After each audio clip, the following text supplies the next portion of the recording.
Welcome to the Startup Grind. Welcome to Startup Grind. Thank you for coming. It's always a pleasure. This is the best 3 hours of every month for me is doing a Startup Grind. So it's quite fun. My name is Michael Grabham. I started, as Jack said, started Startup Grind here in Seattle 4.5 years ago. I've done this every single month. It's what I do. It's what I love to do. I'm very passionate about startups. I've been lucky enough to start several. I've failed, I've been successful, I've sold it, I've raised money, I've lost money, I've done all the stuff that most of you are either doing or have done. It's never easy, so that's one of the reasons why I got involved in Startup Grind, is just to help people do what they do. So it's always a grind, and there is no perfect path, there is no silver bullet, it's just a lot of work. So I applaud all of you that are in a startup trying to make it happen. I have one called the Package Guard. Has anyone heard the Package Guard? Awesome. Okay, so the Package Guard. I have to explain this. It's a Package Guard. It sits wherever you get packages. It looks like a Frisbee, about the size of a Frisbee. It says place package here on the top of it. So if UPS or FedEx drops off a package on your doorstep, it alerts you. It says, hey, you got a package. It can alert your neighbor if you want to put them in that loop. And if some bad person walk by and try to steal the package, the second they lift it up off the device, a very loud alarm comes from the device, about 100 decibels. So it's quite loud. So it scares people. So it's a theft deterrent. It's called the Package Guard. So it's going to be coming out on a website near you in about 6 to 7 weeks. So it's definitely an invention I came up with over a couple years ago because I had a box stolen of a nonprofit that I do every year of coats. I got it stolen. I was like, shit, there's got to be a way to fix that, right? So there wasn't. There is now. The Package Guard.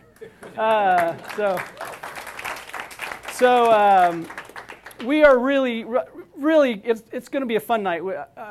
I can't tell you how many emails I got from people emailing me saying, you need to ask this question, right? So most of them were not something I would ask. But some of them were actually great. So we're going to have some fun up here. We're really, really excited to have him here. And the fact that we're doing the book release is really awesome. So we have to thank him when he gets up here to for the book, because that's something that he's doing, obviously to help us be smarter, better people. So without any further ado, I'm going to bring up the person. But one thing we do unique here at Startup Grind, not like your other meetups you may have gone to, is when we introduce the guest, we welcome them with a big round of applause. And it's not a golf clap; it's a real round of applause. So as if Richard Sherman was walking in, this is the kind of response we would get. So without any further ado, Dan Price, CEO of Gravity Payments.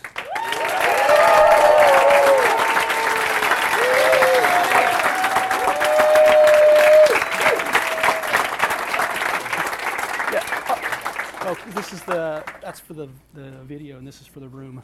Oh, got it. Yeah. Okay. Yeah. 2 mics tonight. Yeah, it's your special. Awesome. Yeah. Check. Yeah. You're good. Yeah, can hear now. What's up, Mike? Good. Well, hey, thanks for being here. Thank you, everybody, for coming. Really appreciate it. Glad to be here. And most of all, I just want to say thanks for doing the book and doing it in this way. I mean, this is like the first kind of release, right? This is like the first kind of. Yeah, I've been working on the book for a while, kind of on and off, and I'm really excited about it. I think you'll find it to be a pretty revealing look, and one that takes you through some of the ups and downs and the thought process that I had at the time.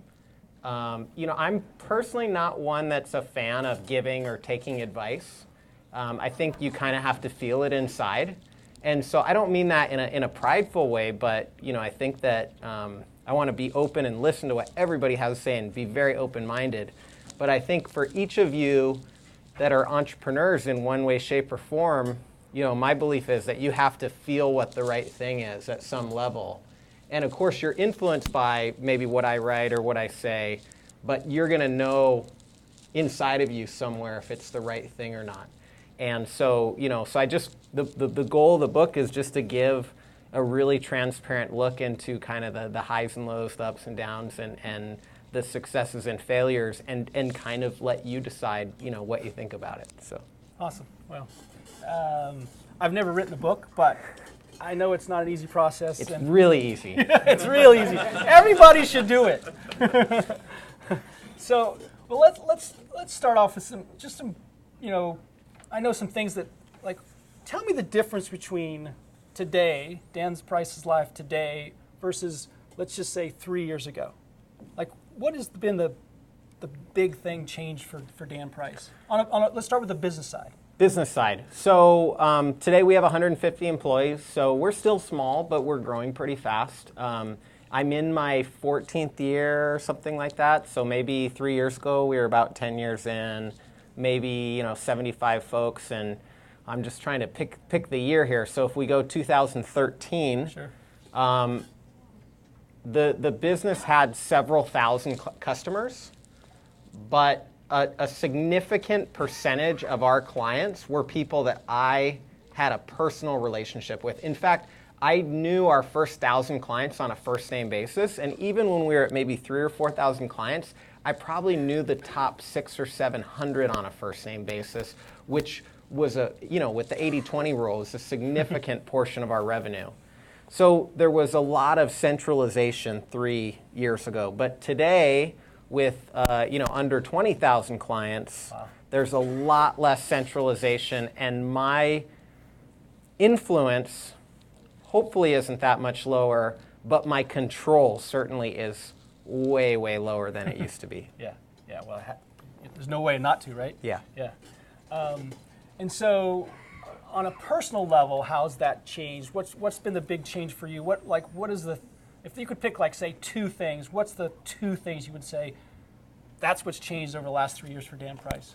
Yeah, well, if I were to pick like a slightly different time frame, which was about a little bit less than 2 years ago, as opposed to 3 years, I had kind of like gotten everything I ever wanted in life. And I don't know, maybe by a show of hands, like, how many of you have had a moment where you're just like, my life is so good right now, like I just should keep things the way they are? Like, everybody knows that feeling, right? And what happened? It changes. But why? Like, specifically what happened? Like, do you have kids? Do you get married? Do you quit your job? Yes. You get a new job? You get a promotion? What changed? The world. The world? Anybody? Anybody else? Expectations? Your expectations go up? Technology? Mindset. So in my case, I was making, like $1 million a year. My company was at a place where it was growing fast but stable enough that I could skip work on a Wednesday and go hiking, which is one of my favorite things to do. So, and I always avoid, what's the hike in North Bend that everybody does that I avoid? So I was trying to avoid Mount Si always, but it was like a rainy Wednesday. And like, it's pretty well-defined trail for rain, and there's no one going to be there on a rainy Wednesday. So I go on this hike, and my friend that I hike with lets me know that a $200 rent increase is basically making it so she can't afford to pay the bills anymore. And it's like, my life's so good. It's calm in all the right ways. It's exciting in all the right ways. You guys all know that feeling, right? Because a lot of people nodded and raised their hand. I had that moment, and I'd worked so hard to get to that moment. But when she started talking about how a $200 rent increase was making it so she couldn't pay her bills, I started to get angry at her current employer. And then I had that feeling of, oh my gosh, I'm such a hypocrite, because I realized that a third of the people at Gravity that the company had decentralized to over the previous year at that point, and were doing blood, sweat, and tears. I like to say that everybody at Gravity is the CEO of a client or a project or a problem. They were in a worse, potentially financial situation than she was. And so that change has been dramatic because, one, it's been a big financial change for me, but then number two, I always thought that my goal in life was to be part of a change in business where it's less about just making money for its own sake, and it's more about making a difference. I feel like that pendulum will change with or without me, but my goal was to be a part of it, a small part of it. And so I just wanted to reduce or eliminate costs and headaches associated with accepting credit cards. I thought it might take several decades. But all of a sudden, I had this platform and this opportunity. And somebody mentioned expectations change.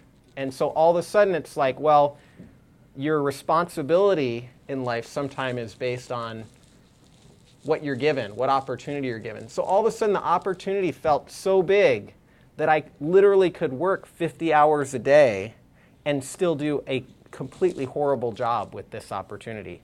And so the sense of potentially like stress and pressure, I went from being in a very good place to a very difficult place in a pretty quick amount of time. Yeah.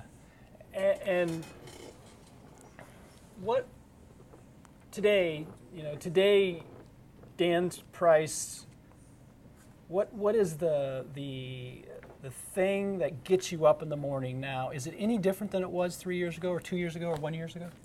I don't think so, but I think there's a lot more dangers today than it was 2 or 3 years ago. Because, I mean, if you keep in mind what my goal is, right? And we all have different goals, but I spent years struggling with what's my one kind of thing that I'm willing to dedicate myself to and sacrifice for. And I came up with that, and all of a sudden I have this huge stage. And so it feels like it's an imperative for me, if I really believe in that goal, to be shouting from that stage as often as I possibly can. But there's all kinds of challenges that you face when you're on there in terms of, like it's time. Time's one, but one is like, I like being nice to people. And when 10 million people are trying to get a hold of you, it's really difficult to be a nice person, right? Or, like when you're saying, hey, like I'm really excited about doing this TV show, maybe like going on The Daily Show or something like that.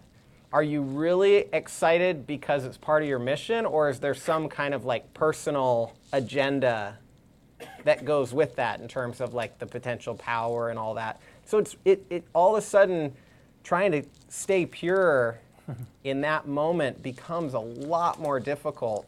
And I think, that was probably one of the big shifts in terms of like a challenge. Yeah. And who's helped you through that? Because most people don't have that opportunity. I mean, it is a gift, but it's also, like you're saying, it's a little bit of a curse as well. Yeah. Who's helped you through that? So prior to the 70K thing, Entrepreneur Magazine named me Entrepreneur of the Year for 2014. And the editor-in-chief told me it's because you want to do this for the rest of your life and you're really dedicated, you're really clear on your mission. That's why we wanted you on our cover, and that's why we wanted to name you Entrepreneur of the Year. But I remember the way I found out was I was driving from one meeting to another, and I was kind of driving between like Fremont and Ballard, and I felt my pocket vibrate, and I don't text and drive, but I took a quick peek. You've never text and drive. I generally don't. I really don't. But I took a quick peek, and it was a picture of an Entrepreneur Magazine with me on the cover. That was how I found out, and I was really busy. So I went through like 2 or 3 other meetings that day, bam, bam, bam, without really confirming what that was. Was it a prank? But I called my dad as soon as I was done with my meetings and told him, and I sent it to him. And he said, it's a character test. That's what this is. And he said to me that whatever character was required of you yesterday is no longer sufficient today to be just a baseline, like, decent human being. So if you want to be a decent human being, the requisite character is now quite a bit higher. Yeah. And it's like you gotta know like what's important to you, what you care about, and stay true to that, because you're going to get pulled in 1,000 different directions. And if you thought it was bad yesterday, it's going to be 10 times worse today. Yeah, that was a smart man. Yeah, so he's helped me out a lot. Also, I would say I'm a member of EO, Entrepreneurs Organization, which requires $1 million in revenue to qualify for. And I think it's a great benchmark for some of you if you're under $1 million to like help motivate you. It's a great organization. I joined maybe 10 years ago. It was maybe like, I don't know, 3 or 4 million in revenue at the time. And it really helped me out, that being a part of that organization. And I'm also a part of another organization called YPO, but it's peer-to-peer learning. So I get challenged and pushed by CEOs that really don't care about any accomplishment I might have or whatnot. You know, like I might be a little flea on one of their backs in some cases. And so having that peer-to-peer network, having those people in my life through those organizations that don't care, they literally just don't care, you know, if I'm on the Daily Show or Inc. Magazine or something, they don't care. That's so positive. And I think, you know, we all need those friends in our lives. Yeah, I mean, and in this process of, you know, like you say, your expectation, everything's changing, right? You know, both exterior and interior. Where has your focus gone in the company? Like, is it changed? Your focus changed on what you do on a daily basis? Like, I'm assuming it has. So, what has that been like over the last few years? My focus changes a lot, and my rule is that, and I would argue that maybe for some of you it's shorter, but for me, where my company and my industry is going and the amount of change and growth we're going through, I can say with 100% certainty that 2 years from now, with the skills I have and the competence I have today, I'm going to be incompetent to do my job 2 years from now, unless I outpace what the requirements are of the job, right? So as I sit here today without any improvements, I'm literally going to be completely incompetent 2 years from now. For some of you, you might be in such fast growth industries, it might be 6 months, right? And so I'm constantly reinventing myself in this role and constantly changing, you know, kind of what it means. And sometimes I would say before, you know, when I'm on that hike that I'm telling you about, I think kind of like figuring out like the soul of the company is a lot of what I was focused on during that time, and it was kind of like a zen period of time where that made sense. But then afterwards, it's like, wow, that was really expensive. We got to find a way to pay for it. And so then I'm out there, you know, with clients, in front of clients, selling, you know, sometimes one-to-one, which I still do. I still meet with clients, on, you know, sometimes on a daily basis, but always, you know, on a weekly basis or more. And sometimes out there, you know, promoting what we're doing, working on recruiting, working on scaling the business so that we can pay for, you know, kind of the soulful part of the business that's important to me. Yeah. And what are the things, Dan, that you, like, again, you know, say 2 years ago, 3 years ago, what are the things that you really didn't enjoy then, right? You're just like, God, I gotta, you know, it's part of the job, right? You gotta do it. And then how has that changed now? Like, what are the things, how are those things that you didn't enjoy then versus the things you didn't enjoy or you don't enjoy doing now? Is it, they still exist? So I'll give you my job history. I was a lifeguard at, over a summer at a water park. I was a busboy year-round at an Outback Steakhouse in Nampa, Idaho. And in the summertime, I would prep cook from 7 to 3, and then I was a busboy from 3:30 to midnight. And then I was in a rock band at full time. You know, we were working and making money. And I started working on what became this company my junior year in high school. So I guarantee you I have the absolute worst resume of any person in here. And the reason why I bring that up is, wait, can you ask me the question again? Remind me. This was my preamble to the answer. Because, what you what didn't I don't like enjoy. doing. Yeah, So honestly, for me, I've never really thought about what I enjoy or don't enjoy. I never really think about it. I think what needs to be done, and I enjoy staying in that frame of mind. And when I look at kind of my jobs in the past, like I loved being a busboy just as much as I love my job now. Now, would I have loved being a busboy if I would have stayed a busboy? Probably not. Sure. But so the fact that my job changes and reinvents itself every couple of years, that's probably part of what allows me to enjoy it so much. But I'll give you one example. Like, I've always been the CFO of Gravity in addition to being the CEO. And I recently hired my first CFO about a month ago. Her name's Teresa. She's got a long background. She's very experienced. Her most recent gig was Rover.com, which is really successful startup, fast growth, faster growing than we are. And I didn't realize how much I would enjoy not being the CFO until I was not the CFO. And so there's a lot of jobs where that happens, and that's probably like the best example I can think of.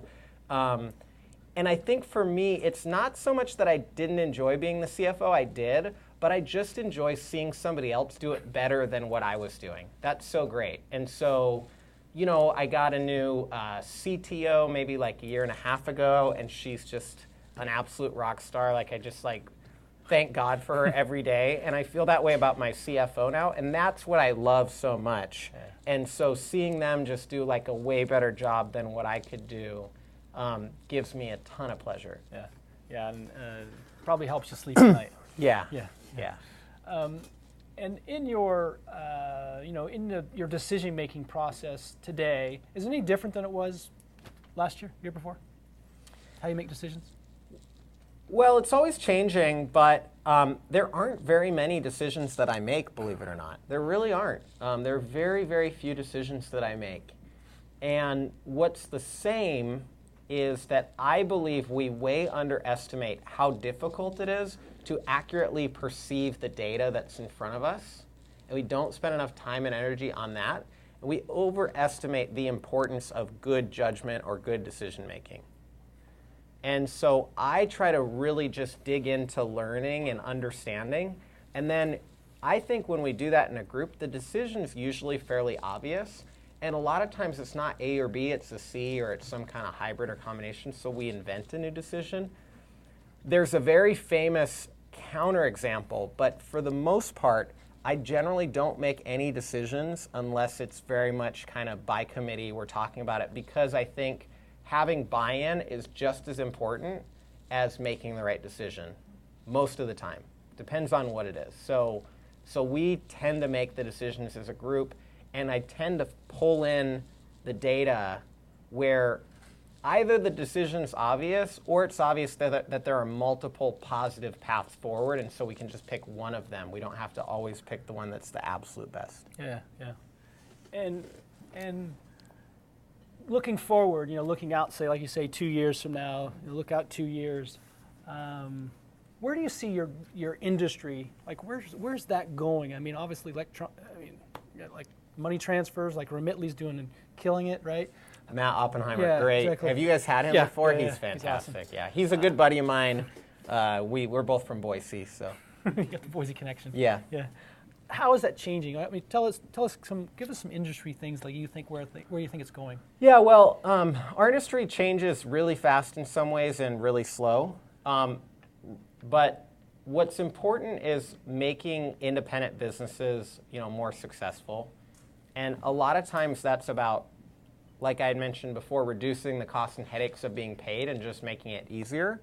But that mission has expanded, and we're figuring out more ways to reduce costs and headaches. And a lot of it is by bringing software out there, typically through partners, where it's an integrated software that has payments all built in. It allows the software company to have a really strong revenue stream to supplement their business.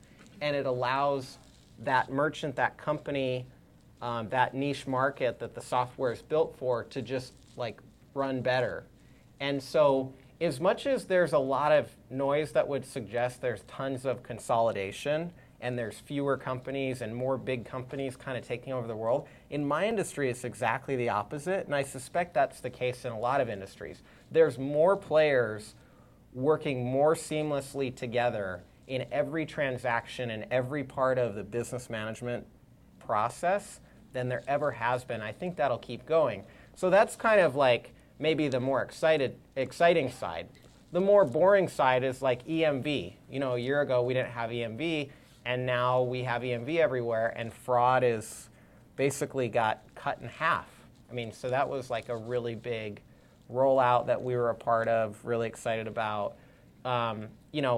I don't know how many of you use Apple Pay, but I use it, and that was a project that we were really proud and excited to be a part of. obviously Square has created a lot of noise over the past not too long, but I really think having the payments being seamlessly integrated into whatever you're doing so you don't have to go through a lot of effort in that step of paying is probably a big part of where our industry is headed. Yeah. And for can you give us any insight of where Gravity Payments is going to go? Is it going to be? That one's not mine. So cute. It's a great background. So Mike told me you guys do it this way every time. Yeah, exactly. Every time. Yeah, this is part of the deal. This is part of it. Initiation for Start of Grind. Oh, that's great. So I hope where Gravity is a part of that is we really want to just give phenomenal service kind of 360 degrees.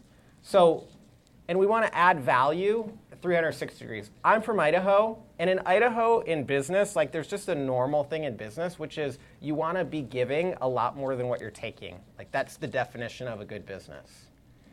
And I think sometimes we forget that that's how simple it is. And so to start with, it's like we want to give so much value, try to go 10x value for our merchants. We want to give them 3 times the service for 1/3 the cost. That was the initial idea of the business. I wasn't smart enough to know if it could be financially viable, but we ended up with so many referrals and such high client retention that it ended up kind of working out. We made it long enough to scale enough that it could be sustainable. Then the second step is like, well, with a decentralized company, you have to do that for your team. But you can't just pay a lot. You have to demand a lot. You have to get people on a really steep learning curve and a really steep advancement curve because that's how you're really going to add value. Because if you just pay somebody more, that's not really sustainable. It's not really going to help them.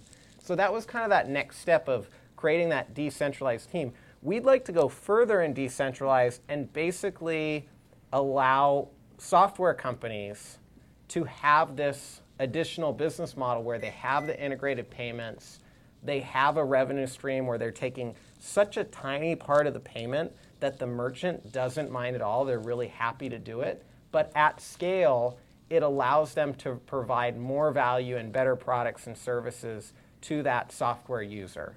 And so continuing to decentralize and continuing to just add value in these different pockets is where we're trying to go. Yeah. And really, I mean, you started the whole thing with just that in mind. It's like, where can I add value, right? That is the secret sauce of Gravity Payments. How many in here are like hoping to bootstrap? And how many are hoping to raise money or have raised money? Okay. So I was very much on the bootstrapping side, and I'll tell you why. I graduated high school in 2003 from Idaho, and there's no such thing as venture capitalists in 2003 in Idaho. It doesn't exist. There's not even any such thing as an entrepreneur. There's a small business owner or something. So that's like that's as sophisticated as we got. And so it's like, well, the only way to build a product company is to do a service first, right? Which is a really common way to bootstrap, and it's worked for a lot of people. You maybe build custom software or a custom product as a service, right? And I don't mean like in the SaaS sense service, but you're literally like doing consulting. You're working for a company, but you're working not as an employee. And that's either funding the property, the intellectual property, the product that you're building, or in a best case scenario, the product that you want to build, you can find somebody who's willing to pay for all the development to have that customized, where you then own the product and own the IP and can productize it out to other people. So I didn't know any of that, obviously. You do now, though. But that's what I did. In spite of the fact that I didn't know it, like that's what I did because that was the only option. And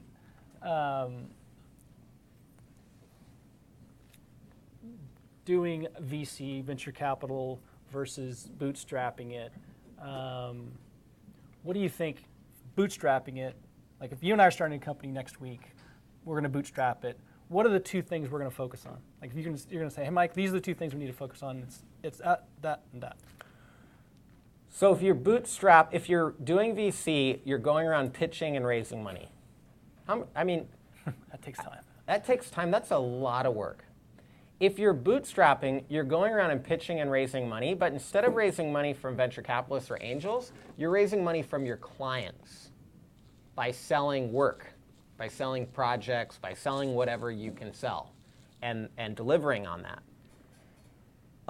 And so it's really a matter of finding people that you can say, what can I do for you that would be really valuable? And it really is that simple. And in some cases, if you can afford to, it's kind of good to not charge them. Just find people that are in your target customer mix somewhere and get to know them by just trying to help them out. So maybe you have an idea for a security product. Well, my guess is if you have an idea for a security product, you could go into a business that could be a potential client and do a security audit for them.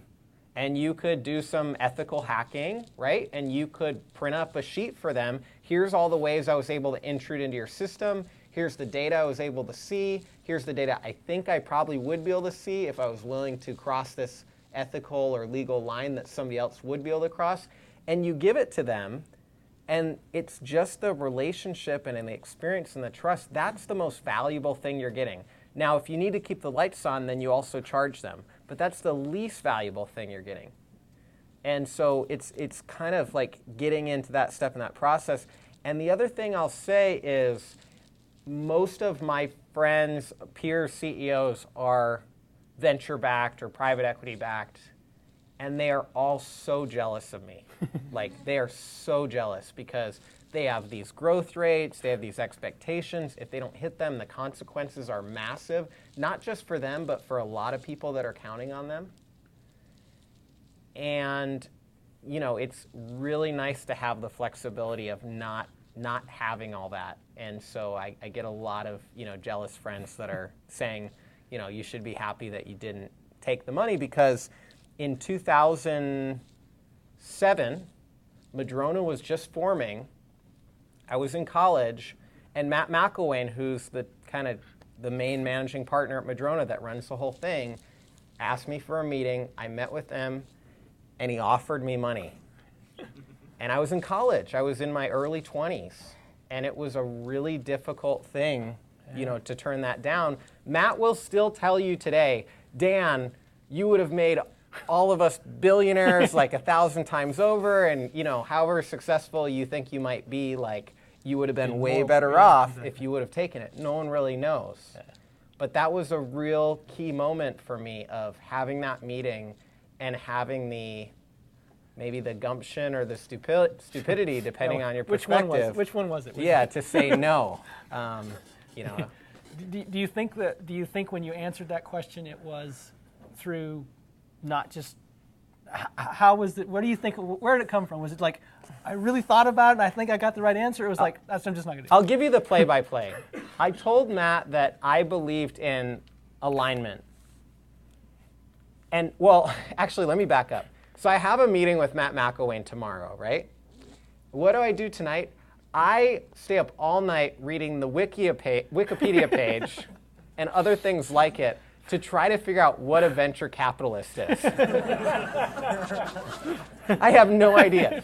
And when I read it, and I start reading terms and I'm searching this, I probably spent 5 hours trying to figure out how their business works. And when I finally put it all together, I was like, what? That sounds terrible.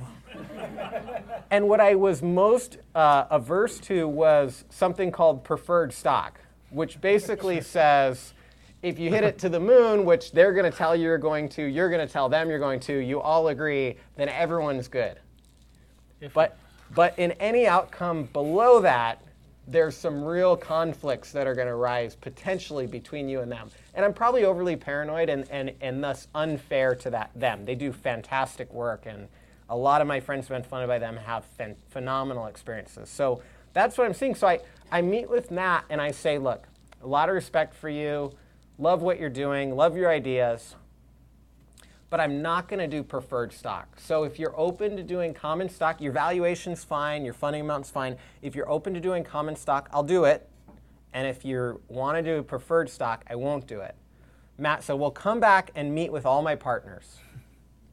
So I come back and I'm meeting with all the partners. They're all around a board table. Is it just you?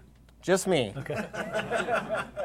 And the first, I think, as far as I can remember, and the first thing that I say is, hey, I just want everyone to know, because I told Matt this, and I know the way you guys are structured. At this point, I'd studied a lot.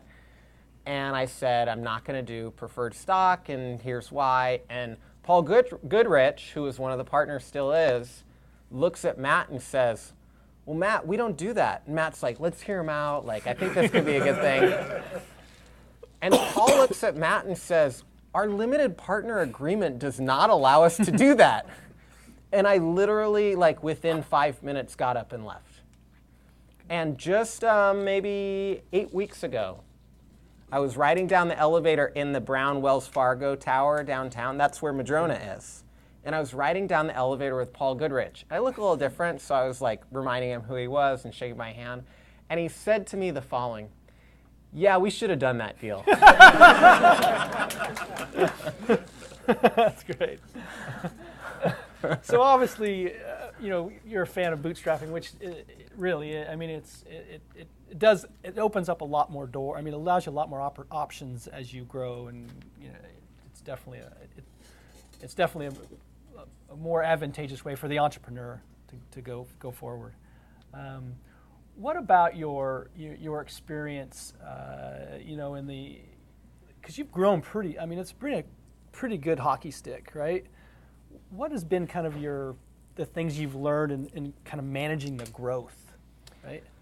My theoretical belief is that for a business like ours, 25% is the right growth amount. I know that sounds crazy that I would like pick a quote-unquote right growth amount, but I really do believe that. Like, when you're in that range, it feels really challenging and exciting, but you can really like stick to what you care about, and you can keep your priorities straight, and you can somewhat keep your head screwed on. You can have some work-life balance. And so, I've always been somebody that wants to do like a long-term deal. So I want this to last several decades. That's been my goal. But at different times, we've had 100+% growth. And at other times, we've been maybe a little bit below that kind of target range. But this might surprise everybody here. Most of the time, I'm spending more time and energy trying to slow down our growth rate as opposed to speed it up, or at least moderate it. Now, I want us all to be efficient. I want us to spend our resources well. And so if we're going to spend a certain amount of money, then we have to have a corresponding growth rate with that. So I'm not kind of like, hey guys, let's just like not show up to work for a month. But I am trying to think about it in a long-term sense. And the number one priority I have with growth is that, well, there's really, to me, 3 priorities in business. Number 1 is keep your clients. Number 2 is do more for your clients today than you did yesterday. Have a better deal for them today than you did yesterday. And then number 3 is get new clients. And I try to make number 3 like a distant priority in growth compared to 1 and 2. And I think it works well because everybody's doing exactly the opposite of that. They take their clients for granted. They take their current employees, and everybody's thinking, oh, if I just could get that one new employee, then we'd be so good. If I could just get that next client, then everything would be so great. And you forget that what you have is so amazing, right? And so I try to prioritize the loyalty of the people that we're already working with, the people we have a history with, relationship with, first in growth.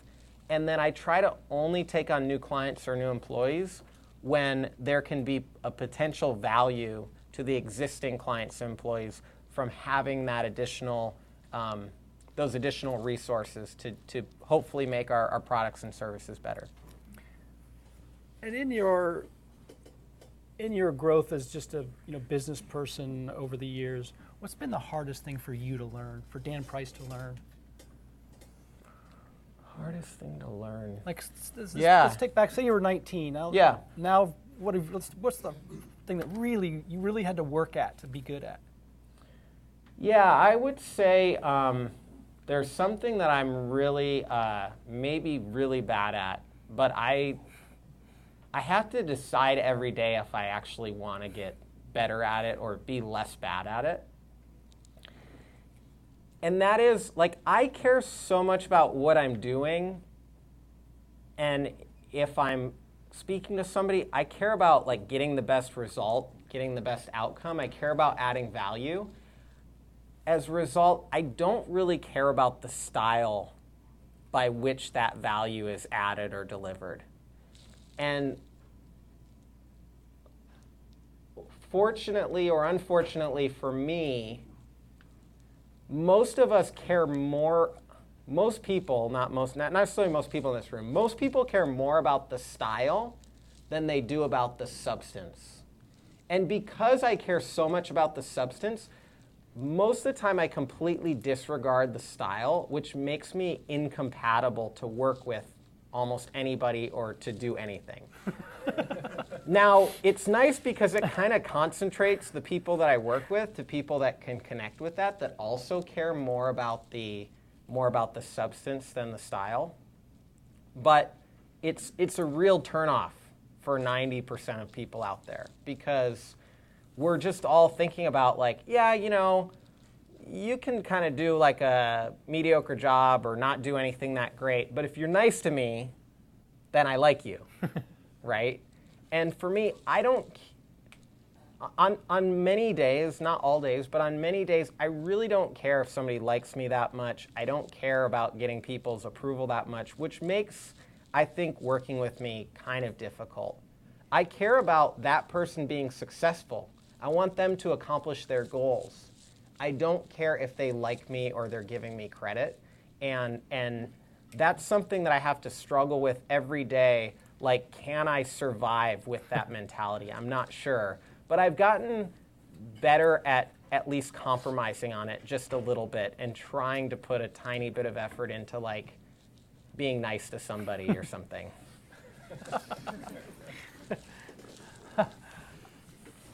I don't know if people would say you weren't nice. Do you think people say you're not nice? Well, people that I work with would say I'm very focused. And it's just not a priority. I don't think they would say I'm not nice, but I don't think they'd say I am nice either. It's just, it's kind of not applicable. Okay. And over the years, you know, obviously the last two have probably been some of the bigger changing years, but over the several years, where has the, you know, we all have a kid in us, right? We all have a kid somewhere inside of us. Some of us let it out more than others. Have you lost that? Have you gained more of it? I don't know. I mean, I snowboard, I surf. I'm very passionate about that. I love hiking. And maybe about 4 or 5 years ago, I grew up playing football, basketball, baseball, these like traditional American sports, which I find to be so scripted, especially football, which was my main sport. And maybe like 4 or 5 years ago, I found soccer. And I just love playing soccer. I tore my ACL, and so I'm recovering from surgery right now, and it's been a tough one. But I love going out and playing. Yeah. You know, I not just soccer, but anything. And that's like a big part of my life. I also think that some of the things I do probably are a bit naive, but like I do them anyway and try to make them work, and I enjoy that because some people use the term YOLO to say like I can justify anything and I don't need to take responsibility. But I use the term YOLO to mean like I want to live my life because I only get one, and I'd rather be a failure doing it the way that satisfies my conscience than be trying to follow exactly in somebody else's footsteps and be successful. So I really believe in that, and I hope that there is something that's somewhat childlike about that. And do you think having that childlike characteristic or trait, is that helpful in the business or non-existent, non-helpful? I mean, where does it fit, in your opinion? I think it's helpful, like when it's used in the right moments. We had like a pretty bad like media takedown of us one time, and so I walk into the marketing room, And we never had a marketing team like 2 years ago. Like we kind of like reactively like other people that were already working at the company, other departments are like, oh, can I help with marketing? Because that seems like we should be doing it. we literally were over probably $4 or $5 billion in processing before we had our first marketing employee, and maybe more than 10 years in before we had our first marketing employee. And no one would guess that because like my profile is way bigger than my actual success in life. But we had a pretty bad media takedown piece, and I think the team was just feeling like they were just completely lied to and misled and taken out of context and stuff. Like, I said I didn't want to do any more interviews, but there was a woman who was like, hey, Business Week's calling and they want to do a profile, and we got to say yes to that. I was like, no, we don't. We've already done enough. And so she called back the reporter, and she's like, well, I'm trying to sell Dan on it. It would help if I understand the placement, like some of the other people put on the cover. Like, what can you give me? And the reporter then used that to say, oh, Gravity is so vain because they're trying to get on the cover, right? And it was like exactly the opposite. Well, like we were basically like trying to make a case to say no. Yeah. But everybody's heads are down, everybody's hurting. And so I just went in and I was like, hey guys, let's talk about what was really bad about this, right? And so we just start whiteboarding it out. And then let's talk about what's good about it. And it's like, well, we had some really big expectations before. You know, everyone thinks you're perfect. Everyone thinks you, as Esquire tried to Photoshop me walking on water. Literally, they Photoshopped me walking on water, literally. And so we kind of agreed that one of the good things was, while that piece was just a total sham, you know, combined with some of the other coverage, if you average it all out, like it's probably fair, right? And it's like, how can we take away some of these myths? Like, you know, one of the myths is that like people at Gravity are somehow like are lucky. That's not the case at all. These are people that work really, really hard. They work for every penny they make and then some. And so we kind of use the negative to like get to a positive place. And to me it was like, you know, let's just have a good time. One time we had a client, this is early when we couldn't afford it, we had a client defraud us for tens of thousands of dollars. It was probably like a third of our bank account balance. Wow. And I went into the risk management room, and there's 3 people, you know, counting the managers, and I was like, okay, and I tried to talk to everybody. And you know, when you try to talk to people and their heads are down, they just can't focus because they're so upset. And at the time, there was a TV show called House that was really popular.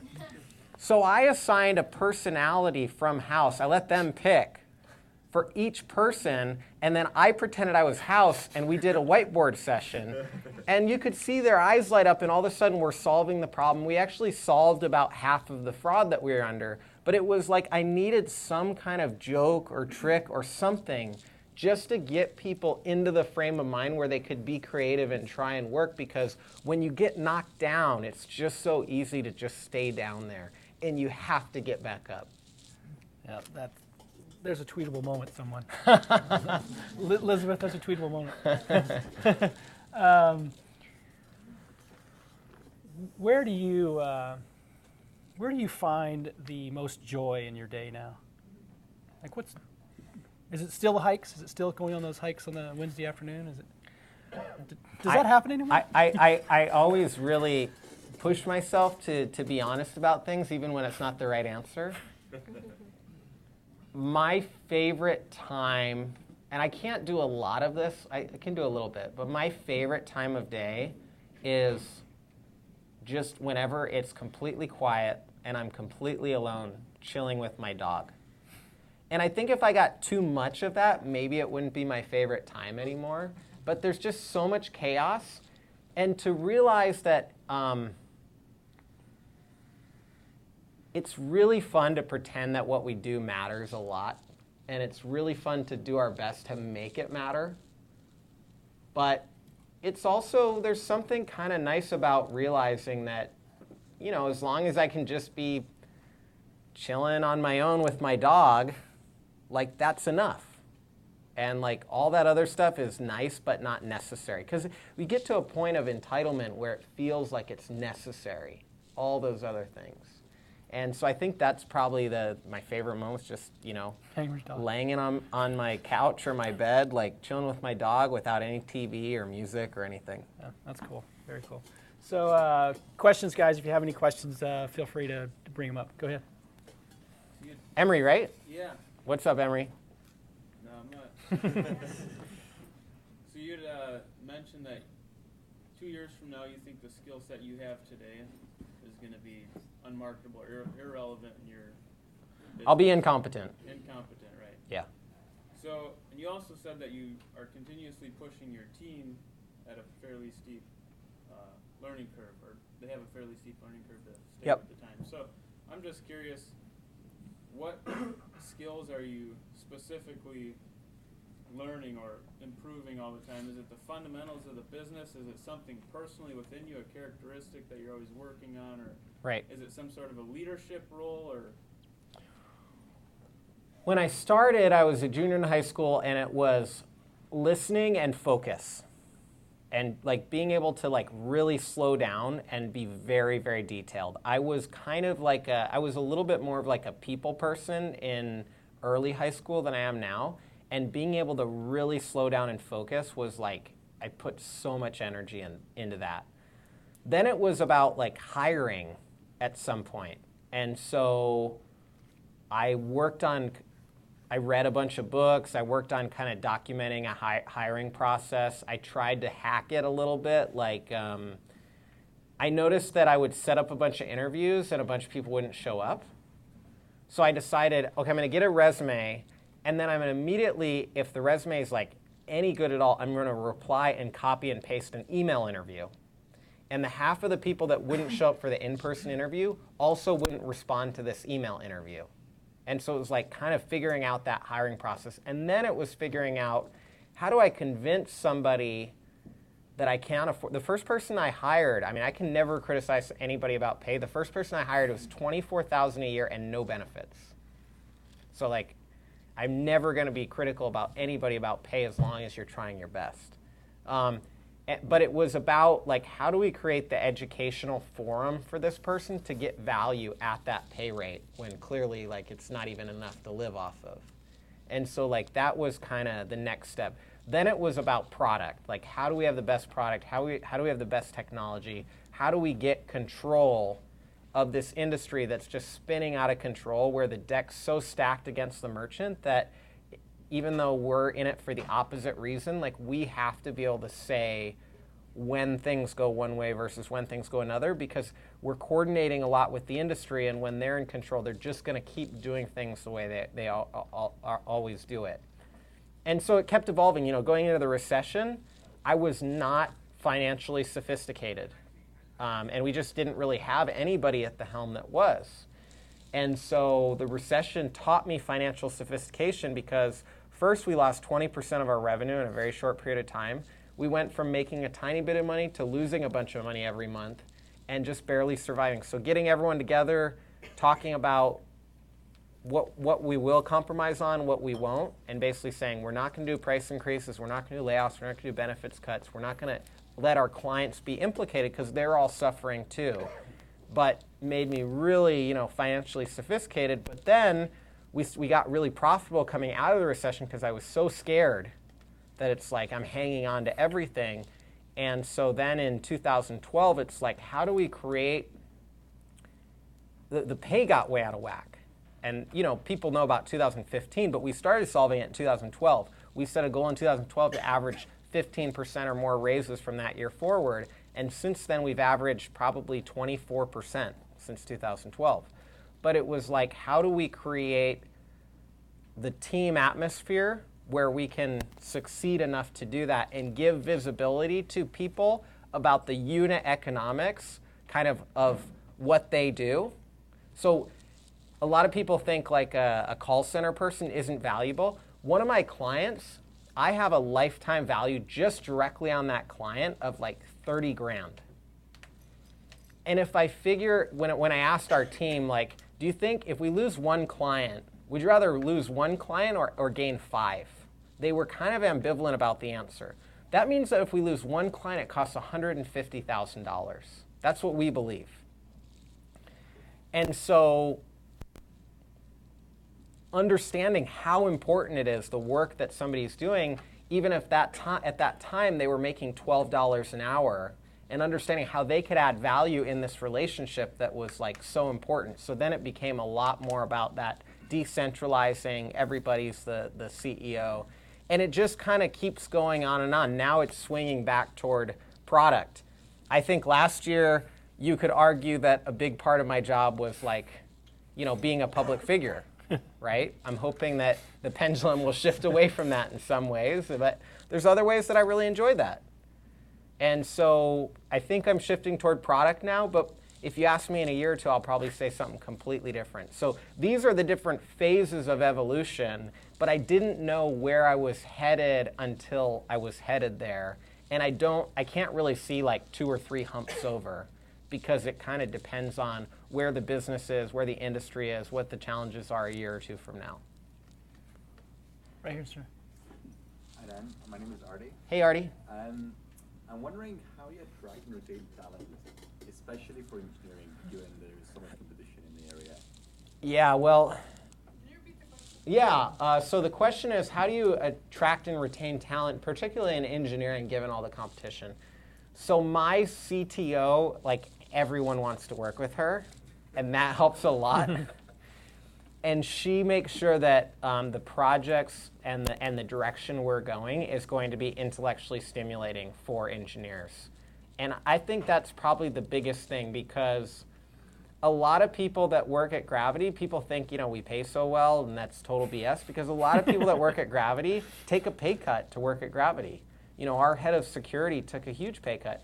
My CTO, she took an 85% pay cut to work at Gravity, because she was making, you can guess what she was making. She was down in the valley, and there's just like no way that I could, it would just be like, here's the whole company kind of thing. Like, that's how what we'd have to do to get her.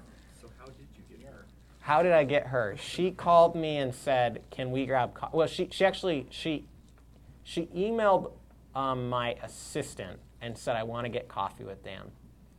My assistant's like, wow, this is like, cool. Major executive from a huge Silicon Valley company wants to have coffee with you. You should do it. So I was like, You're like, okay. Okay. I don't know what the agenda is. I show up for coffee. I think we had 15 or 20 minutes scheduled. And I was like, oh, why are you in town? She's like, what do you mean? And I was like, well, I assume you have like meetings and stuff today. You said you live down in the Bay Area. She's like, I flew in for this. And you're like, whoa. So she did a round trip day for a 20-minute coffee meeting with me. And I asked her why, and she said that my largest competitor, which is First Data, big company, she used to be an executive at First Data. She worked her way up from being an entry-level developer there. And they have had a series of layoffs over the years. But the first series of layoffs they had when she was an executive, she said, hey, why don't we all give up our bonuses for the next 2 years, and we can save 12% of the jobs that we're cutting if we all give up our bonuses. She got laughed out of the room. People made fun of her, and that had happened like 15 years ago at this point. And she had walked around with a chip on her shoulder for those 15 years, and she just wanted to talk to somebody else who had had some similar criticisms levied against them, right? Because, depending on what circles you run in, people like Rush Limbaugh, I'm like the laughing stock of all humanity. Harvard is teaching a case study on us in, I don't know, a dozen classes or so. And the opening line of the case study is a quote from Rush Limbaugh. And he says, I hope Dan is a case study in MBA classes about how to destroy a good business. And that's the opening line of the case study. So anyway, she had this chip on their shoulder, and I guess I would kind of go to maybe a Seth Godin, purple cow kind of philosophy, right? Because if you're radically yourself, you may find that there's other people out there that are also weird or weird like you, right? And so we just connected, and as you could imagine, over the past several years, she had made enough to kind of feel like she could check off the lifetime earnings box to some degree. And so she just said, I want to come work there. And now when she talks to people about joining us, when she's recruiting, she can really have a pretty Great story. compelling story about, because she moved her husband up here. Her daughter is like her best friend, and her daughter had moved across the country to live with her in the Bay Area, and she left her daughter to come up here after her daughter had just moved across the country to live by her. So she had every reason to not come to Gravity, but she only had one reason to come, and that was good enough for her. In the back. Hi, Kelly. Hey, Kelly. So, just a quick question. I mean, as an entrepreneur, which was in your blood, coming from high school, as the business matures, do you find yourself itchy to do something new? Absolutely not, but maybe I will. What I tell people is I've woken up every day hoping that I can do this for the rest of my life. But I don't know if I'm going to wake up and feel that way tomorrow. So far I have, and it's been a while. Now, I want to do new things, absolutely, but I want to do new things with the people that are around me right now, with the company that's around me. And the reason why I turned Madrona down, the reason why I was so scared about preferred stock is they have a 10-year fund life. They have to return the funds to the investors. And so their investment period is like a couple years. And then most of their investments, they really need liquidity in 6-7 years. And of course, you could flip it to private equity and flip it to another private equity, go public, go through that whole rigmarole. But I said, well, I want to do this for the next 20 or 30, 40 years. And I could be in a situation where I have to sell the company if I take this money. And so the guy, he's a friend of mine actually, but he likes to pick on me. The guy that covers me for Esquire, he's a contributing editor at Rolling Stone. His name's Stephen Roderick. He went on NPR and he was talking about me. He was kind of like bad-mouthing me a little bit because you kind of have to gossip in that industry a little bit. And he's like, well, I'm pretty sure Dan like really sees himself doing something else someday, kind of thing. And he's like, I'm pretty sure he wants to be like Elon Musk or something like that. And I was like, Steven, that's like saying you want to be Walter Isaacson. Like, duh.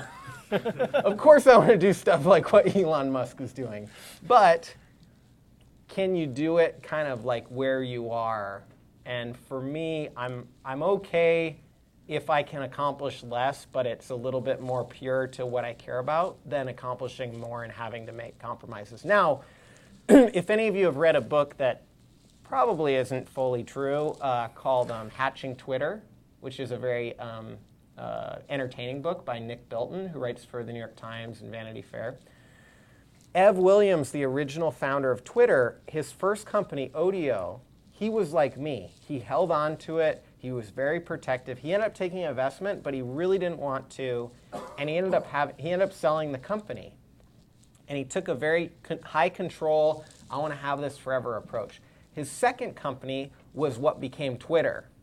And he took exactly the opposite approach. He wanted to push away a lot of the decision making. He wanted to raise as much money as you can. And I think in some cases, like a very binary strategy on these types of issues can be appealing. So I'm going really high on control, longevity. But I think there's a case to be made. A lot of my best friends just want to, have a big exit every 7 years and then take 6 months off and start over, and they love it. They're so happy. So I think either path can work for you. Can we? She's been trying for a while. Shanika? This is a related question. I'm Shanika, by the way. Shanika, nice to meet you. Yeah, so I felt Shanika. Shanika. Shanika. You have a lot to give the world. For me, I felt that if you went down the VC path, and then 7 or 10 years you built this company, and you would have had a great exit with the help or without the help, and then you could be a VC, and then have that preferred thing taken out and have make that that would be actually a huge impact, and all the entrepreneurs one day would kind of love. I mean, I have a feeling that that there could have been another path, but it may be that that was not something you could foresee. I agree with you. I think where I came from and where I was raised, I had very limited visibility. My idea was, kind of like a small business owner. And so I built a business that served initially and still today small business owners. Those were the people I idolized. And I didn't even necessarily want to be one of them, but I just wanted to help them out and be in their life in a meaningful way and be trusted. And so that was my direction. And it would have been such a pivot from that, such a big step to all of a sudden get involved in the financial world. And so I absolutely think you're right that there's a way to sequence it and engineer it for maximum benefit. But I don't really regret that, because things could always be better or bigger, and things could always be worse or smaller. And I don't necessarily think better and bigger are equivalent. So. Right. And that probably might also have made that you might have had to change your client base or the customers that you serve and all Right. that other stuff. Thank you. I get very attached, right? I get attached to the people I'm working with, my clients, my ideas. Sometimes people don't get attached to me, so that's nice. Last question, Thanks, guys. Shanika. Last question. Whoa. Right here. Hi, my name is Walter. Hey, Walter. I've been a photographer for a very, very long time. And over the years, I've seen a gradual, and in the past maybe 10 years, more precipitous drop in the value of imagery. And in the industry I'm in, there's discussions about, because of the commoditization of images and information being free, or being perceived as free, that quality doesn't matter anymore. And you made a statement earlier tonight about the triumph of style over substance. In the past maybe year or so, I've noticed a gradual uptick where the buying segment of people that buy imagery are getting sick of the commoditization and would pay a little more if I could just get something that's some quality. Yeah. As a wide brushstroke in business, do you feel that turn, or is this a commoditized situation? I totally agree with you. I think that the pendulum swings back and forth and there's a reaction. A good analogy of this would be when David Axelrod was thinking through when then state senator or senator, I can't remember, Obama, might have a shot at some election cycle. He noticed how in presidential history, a lot of times the temperament or the style or the substance or something about the president that's elected is the opposite of the previous president, because the pendulum swings back and forth. And so he thought that Obama in some ways represented certain parts of the opposite of George Bush. George Bush was very warm and he connected with people. Obama was kind of cold and surgical and scientific and professorial. And what he missed was, he said he was always poo-pooing the idea that Trump could have a chance to be president or even get the nomination. But when he thought about, well, then what's the natural reaction to Obama, which is kind of always like measured and cool and like very, very much like team organized and like going slow, getting criticized for never taking a stand on anything, never really saying what he believes. And all of a sudden you have a guy up there who seems to be the exact opposite of all those things. And so I do think the pendulum is swinging back and forth, and I do think it's swinging toward, we've pushed so hard on low cost, and I think that there's more and more emphasis now on quality and on value. And I feel less pressure. I'm in a commoditized industry that's very competitive. I feel less pricing pressure today in some ways than I ever have. In an industry where it's getting more commoditized every day because people in my industry, people are starting to say, well, the real commodity is trust, right? And so I do think there's an X factor there that will continue to grow. But what's happening that really hit me is there's a lot of people that are being left behind where they just don't have a choice to participate in that anymore. And then you have other people that have so much money that literally they have more money than they could ever do anything practical with. So they're driving some of that. But I think culturally, even somebody that's getting started that's not far from the bottom of the economic ladder has a desire to be able to buy value, pay for quality, and have things be artistic. Just even in our company in the last few months, we started to say, hey, if you're going to write a paper, or if you're going to write a blog post, or if you're going to design something, or if you're going to take a photograph, why don't you sign it? Right? And just that simple thing, it doesn't seem like a big deal, and it might seem like, oh, that's way off brand. Why would you have an individual employee who might leave sign their piece? But what does that say to them? Yeah. It says it's art, right? It says it's important. Yep. And so now all of a sudden they have to take an artistic creator's approach to that thing.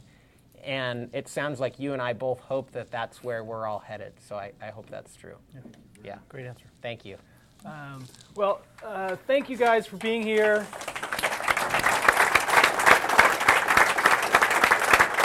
Thank you.